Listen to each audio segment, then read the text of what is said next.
Monólogo número 2000.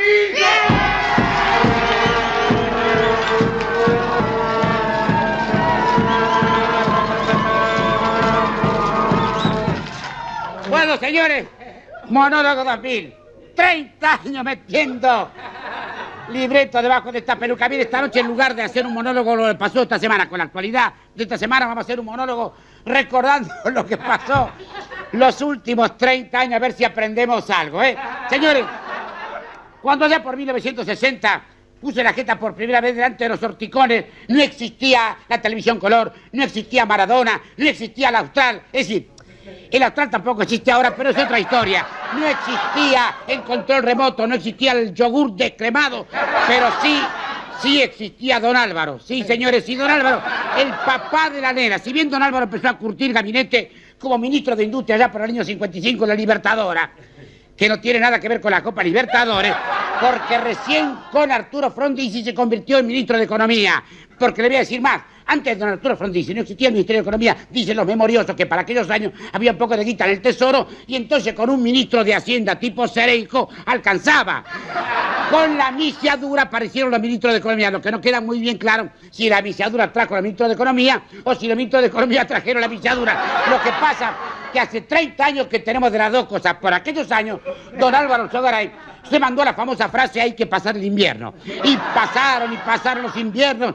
Ya las primaveras aparecieron y aparecieron. Lo único que no apareció fue la guita. Y también por aquellos años 60 comenzaron los planteos militares a don Arturo Frondizi. En realidad, el primer planteo fue el 8 de julio de 1958. Pero en 2 años le enchufaron 30 planteos. Y aquí con don Alfonsín tuvimos 2 planteos con los muchachos de la Pómara. Calcule lo que habrán sido 30 planteos. La cuestión es que los muchachos al final lo rajaron. Y cuando el general Poggi estaba ya listo para asumir como presidente, apareció José María Guido, también conocido como José, ¿dónde me pongo? Pegó un persaltum, entró a tribunales, juró como presidente ante la Corte Suprema, se coló por un intersticio en una puerta de la Casa Rosada, se sentó en el sillón y cuando Poggi se dio vuelta dijo ¡acá está!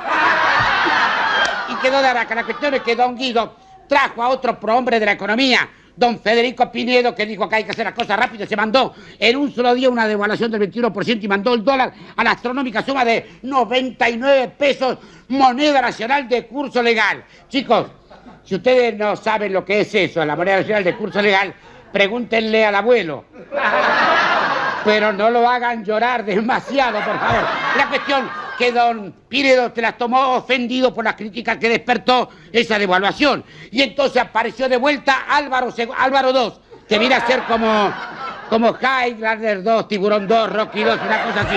Como el tema del hay que pasar el invierno estaba gastado, don Álvaro inventó otra cosa. Inventó el empréstito patriótico 9 de julio, llamado también los bonos de Alzogaray.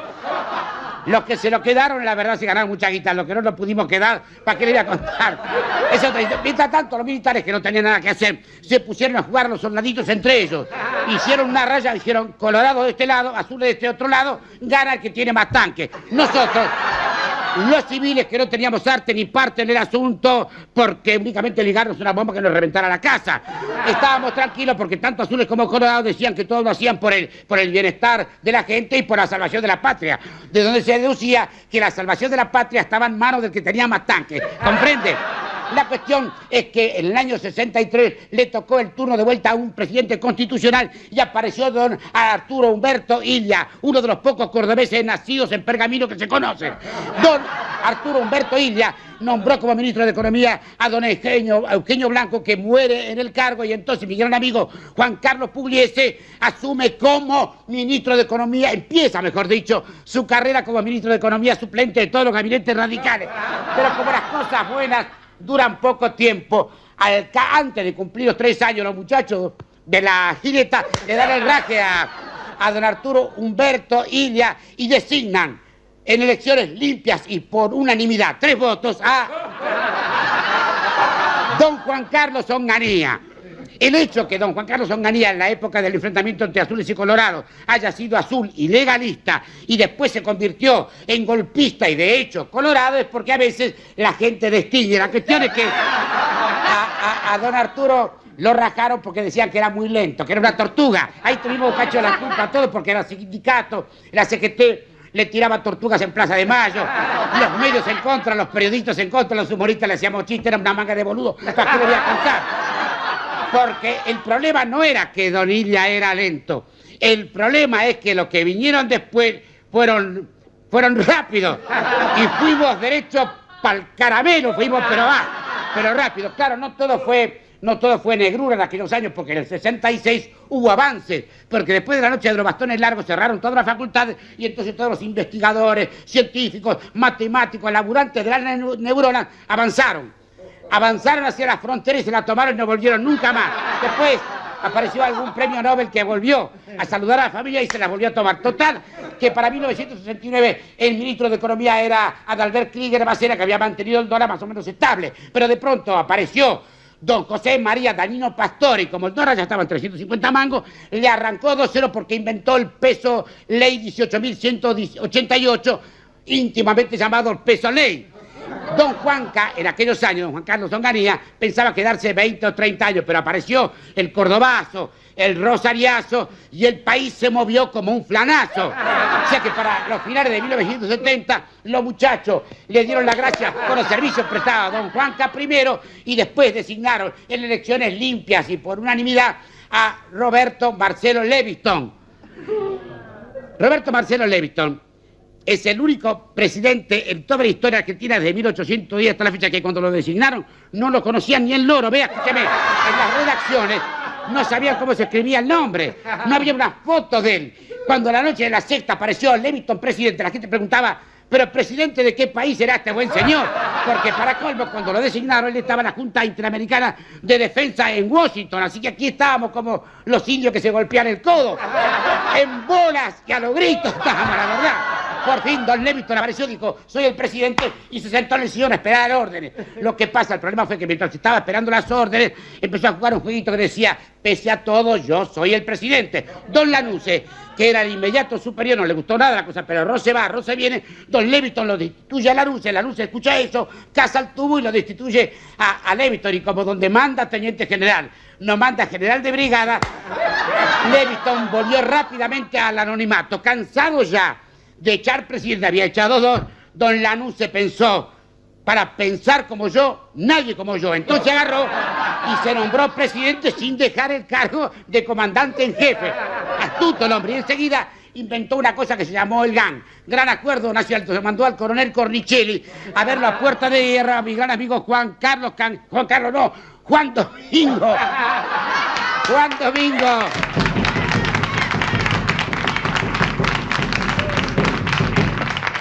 Juan Domingo Cangallo, y le dijo que si entraba en el GAN le devolvía todos los sueldos del 55 hasta la fecha. El viejo dijo, lo primero, cazó la mosca, lo dejó al gobierno con el GAN y con las ganas. Y entonces don Lanusse se chivó y se mandó a la famosa frase que el viejo no volvía porque no le daba el cuero, pero como el viejo debajo de las arrugas todavía le quedaba un cacho de cuero, volvió para mostrarlo en vivo y en directo y formó un frente cívico que se llamó Fresilina. Pero como la Fresilina tenía nombre de antibiótico, lo cambiaron por Frejuli. Escuche, Fresilina, Frejuli, Frecupo, son todos remedios del mismo laboratorio. Vienen en píldora, en inyectables, en supositorio, úselo como le dé la gana. La cuestión que en aquellos años 73 apareció la Nueva Fuerza, un partido político inventado por mi gran amigo Alzogaray, que tenía como candidato a presidente a mi gran amigo Julio Chamizo. El que quiera acordarse, que se acuerda. La cuestión es que el 25 de mayo de 1973 asumió el tío. No otro tío, el tío Héctor J. Cámpora, y como el eslogan era Cámpora al gobierno, Perón al poder, los muchachos del bombo rápidamente lo renunciaron a don Héctor. Renunció el presidente, renunció el vicepresidente, renunció el presidente provisorio del Senado Diabia. Le hicieron una cosa ahí, que sí, lo que hicieron. La cuestión que quedó como candidato a presidente de la República, el presidente de la Cámara de Diputados, Raúl Lastiri, que casualmente era yerno de López Rega. La cuestión es que Lastiri, conocido también como José Corbata, porque tenía un montón y le encantaban, llamó a elecciones y ganó por unanimidad la fórmula Menem. Digo, no, la fórmula Perón se muere, y de estar mal pasamos a estar peor, porque viene Isabelita y lo trae a Celestino Rodrigo, que se manda al famoso Rodrigazo, que nos deja a todos con el tuje para el norte, ¿comprende? La verdad de la historieta es que don Celestino, que yo sepa, cabe destacar, y que yo sepa, fue el único ministro de Economía que se comió cana por cuestión de su gestión como ministro. Cosa que no le ha pasado a ningún otro ministro de Economía. Nunca más se han salvado todos. La verdad que es un misterio que no sé por qué. ¿Cómo seguía esto? Después también apareció don Antonio. Después de Celestino Rodrigo. Después de Celestino Rodrigo apareció Tony Cafiero. Sí, Tony Cafiero. El del sí.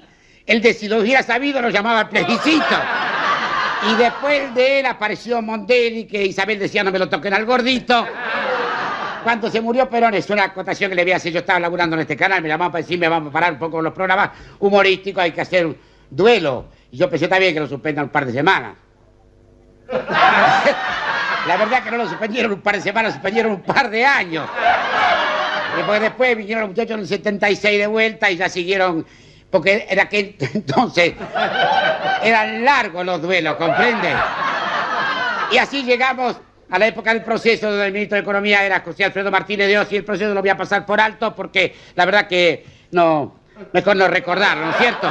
Así que hice un persalto y me aparecí en La Democracia en 1983 con Alfonsín, Grispo, Zurril, el Austral, el Desagio, Juan Carlos Pugliese II, el Bolonqui y Jesús Rodríguez, casi como Jesús termina crucificado. Mientras en estos tiempos la hiperinflación y los empresarios le apretaban el gañote a don Raúl Alfonsín, apareció Carlos Saúl primer presidente electo, que decía que tenía el equipo formado listo para salir a la cancha y ganar por goleada. Don Raúl, que quería quedarse 6 años, ni un día antes, ni un día después, no le quedó más remedio que tirar la esponja y de paso le tiró el gobierno por la cabeza a la patilla mayor de América. Carlos Saúl primero, ya que estamos, señor. 30 años. 30 años bancándose 16 presidentes y 37 ministros de Economía que se lo pasaron diciendo esta es la crisis más grande que está sufriendo el país.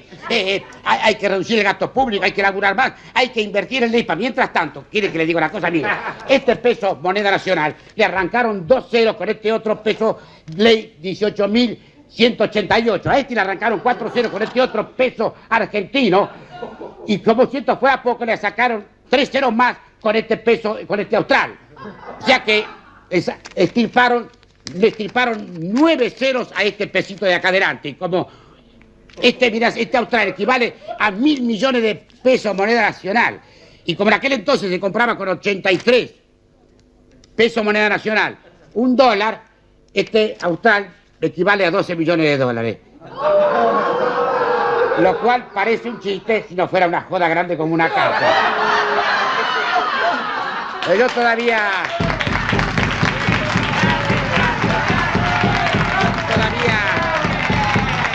tengo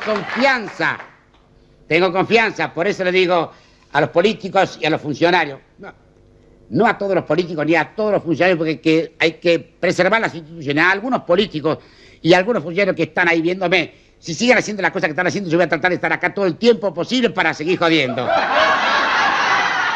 Y para cuidarlos también. Y para preservarlos de la máquina de cortar boludos, porque si pusiéramos la máquina de cortar boludos dentro de la máquina del túnel del tiempo y se pusiera a cortar boludos históricos con retroactividad, otra hubiera sido la historieta hoy. Historieta que como país no creo que nos merezcamos. Esto lo dice mi libretito Santiago Varela. Yo no estoy tan seguro. Un cacho de culpa tenemos también. Por eso les digo, mis queridos chichipíos, a seguir laburando verbú con papas fritas y good show.